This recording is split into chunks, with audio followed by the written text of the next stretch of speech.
The presentation you're about to watch was created by Solihull Council's Safe and Active Travel team to demonstrate the aftershock of a road traffic incident.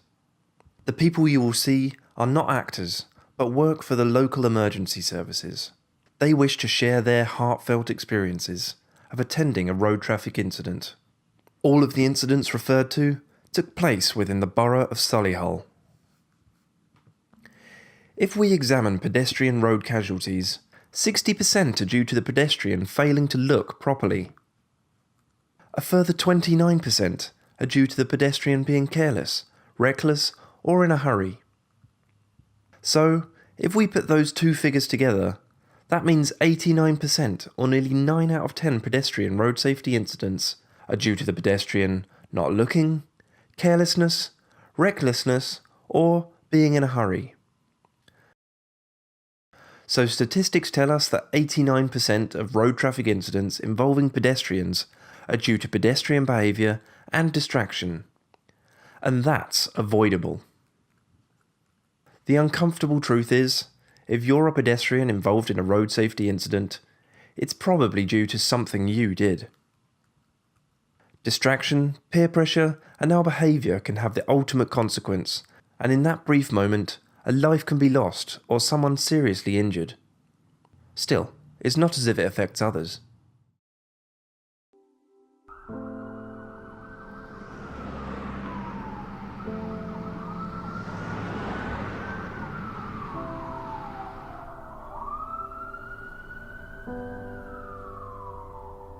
I have to attend road safety incidents on a daily basis. Within the Birmingham region, it's a daily occurrence where we have at least one significant road safety incident.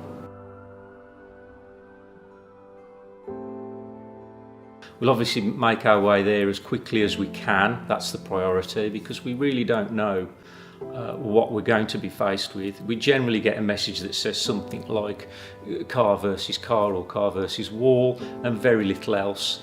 So we'll always assume the worst and try to get there as quickly as possible so that we can make some really good interventions early on.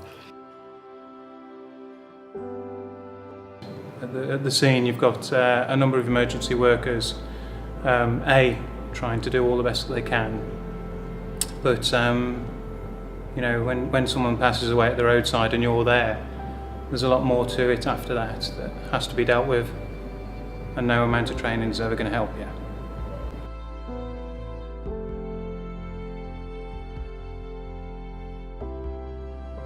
You want to know why it happened, you know, and how it happened, and could it have been prevented? What's the cause?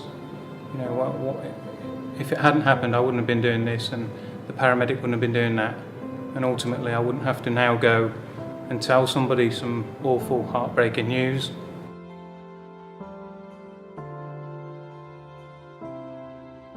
Then you start to think about the individual.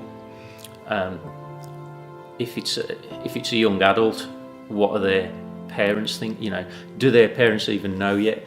You don't envy the person that's got to go around and explain that their son or daughter has been injured and they're now at hospital, or worse. You know, everybody knows that people are killed on the roads every year, and you've got those thoughts going through your mind about how this incident that's happened that you've been part of, it's how that's now affecting so many other people.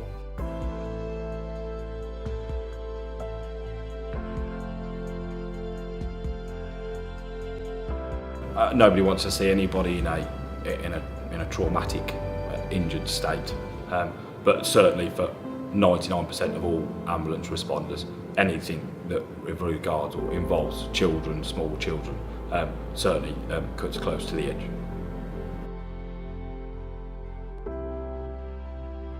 You know, I can remember every sad message I've had to give. I can think of all sorts of incidents involving young people. The loss of a life is the loss of a life, and it's always sad. You put on a brave face, and you know you get the support from your colleagues all the time, but it's always with you. It is always with you, you know. If people understood the consequences of their actions, if they're going to take that risk, if they're going to run across the road, if they're going to play chicken, if it could have been avoided, if only they could see the aftershock, the effect it has on people on a day-to-day basis. You know, every time I drive past a certain address, I know I've been there to give such a sad story to somebody, and you know, now I'm sharing it with you, you know.